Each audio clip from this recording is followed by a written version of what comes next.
Om Swastiastu, Assalamualaikum warahmatullahi wabarakatuh. Kami dari kelompok B11 ingin mempresentasikan hasil pengerjaan proyek dari kelompok kami. Sebelumnya izinkan kami untuk memperkenalkan diri.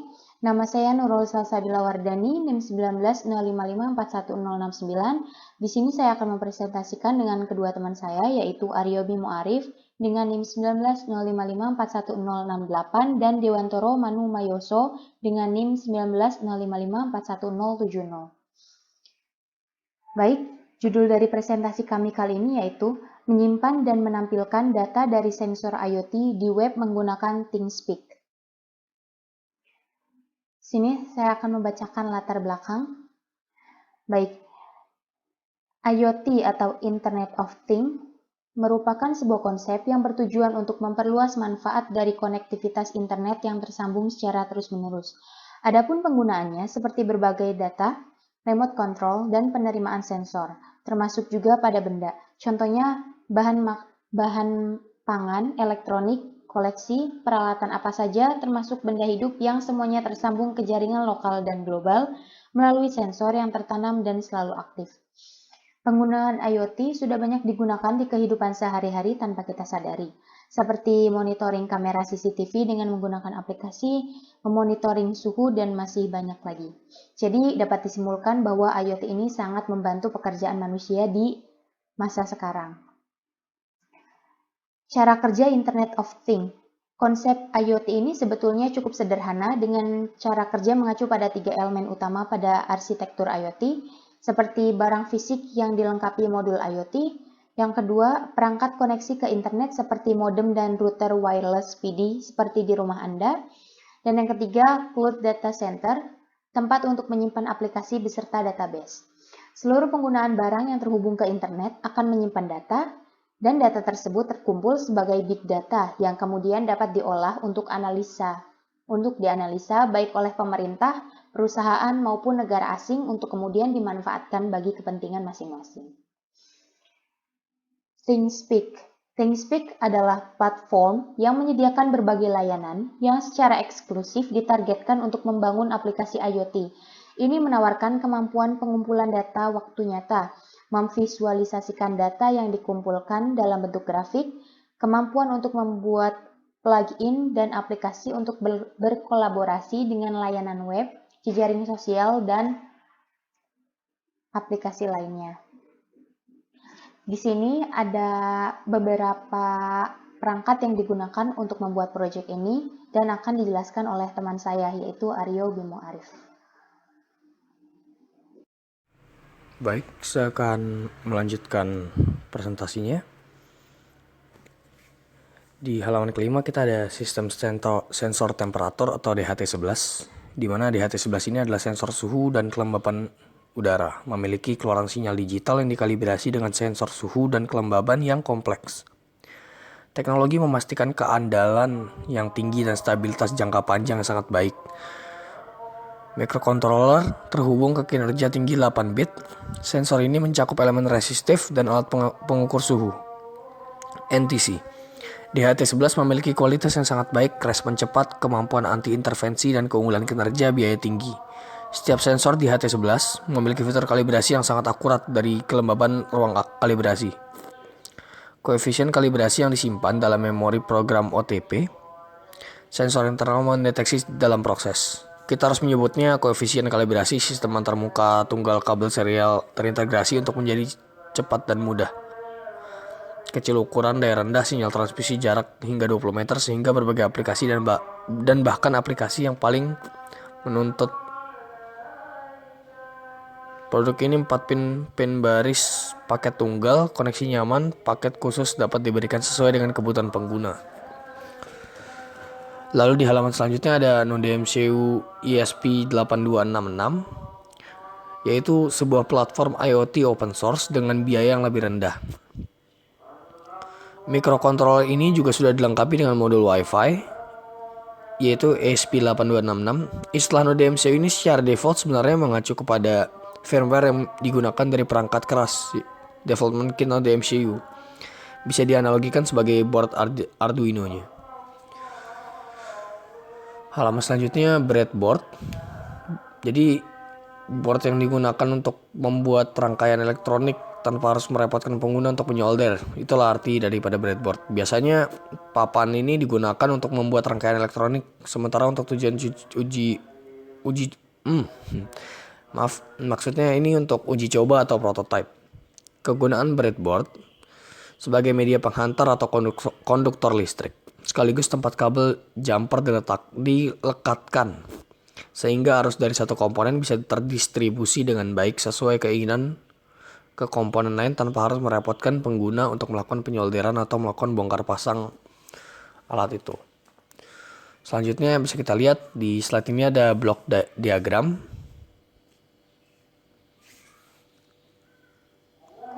Ya, lalu di slide selanjutnya ini adalah contoh bentuk daripada wiring diagram.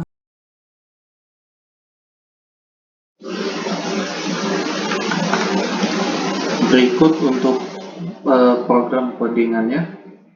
Di sini bisa dilihat sebelum melakukan pemrograman ada baiknya kita mempersiapkan library yang diperlukan agar pada saat proses upload kita dapat berjalan dengan baik. Adapun library yang dipersiapkan yaitu dari library DHT11 yang berfungsi untuk menghubungkan dengan sensor. Lalu ada library dari modul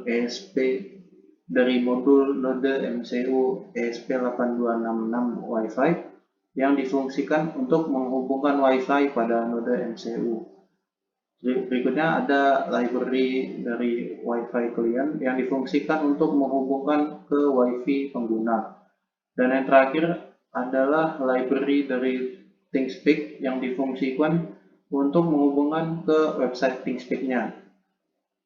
Kemudian pada program coding tersebut kita perlu masukkan kode API atau API key dari akun ThingSpeak yang kita gunakan untuk menampilkan data hasil pengukuran suhu dan kelembaban.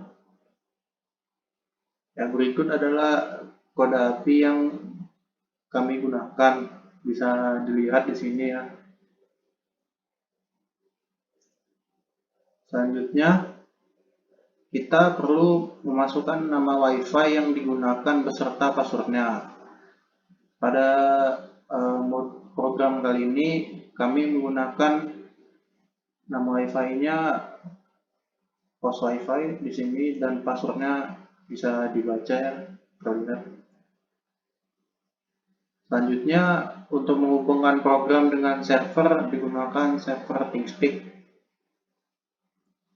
Ini di sini ada URL-nya yaitu api.thingspeak.com. Selanjutnya pin yang digunakan untuk menghubungkan sensor suhu dengan node MCU yaitu pin D1 sebagai sensor outdoor dan D3 sebagai sensor indoor. Pada program ini kami juga menggunakan baud rate sebesar 115.200 yang artinya kecepatan transfer data 115.200 milisekund. Apabila program sudah diupload, maka program akan mencari Wi-Fi yang digunakan untuk menunjukkan keterangan connecting to. Ya, berikut lanjutan kodenya ya, bisa terlihat dengan jelas. Selanjutnya, apabila sudah terhubung, program akan menunjukkan tampilan keterangan Wi-Fi connected.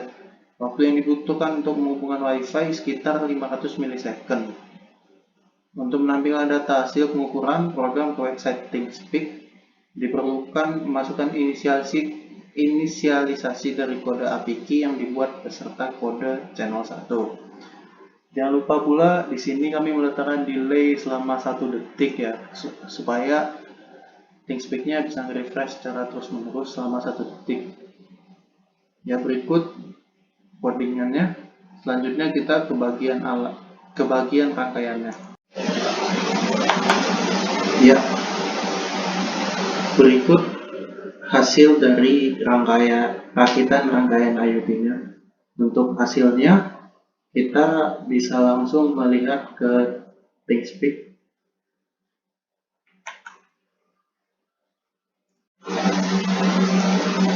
Setelah program sudah diupload dan bekerja, kita dapatkan sebuah grafik di ThinkSpeak ya. Field chart 1 suhu indoor pada awalnya itu sebesar 28. Lalu seiring waktu akhirnya naik menjadi sebesar 29. Untuk field chart 2, kelembapan indoor pada awalnya sebesar 70. Lalu seiring waktu turun menjadi 69 dan pada pertengahan dia naik lagi menjadi 70.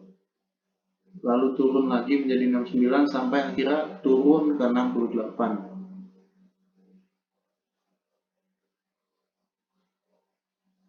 Untuk field chart yang ketiga, di sini suhu outdoor pada awalnya sebesar 28. Lalu akhirnya naik menjadi sebesar 29 dan tidak berubah sama sekali.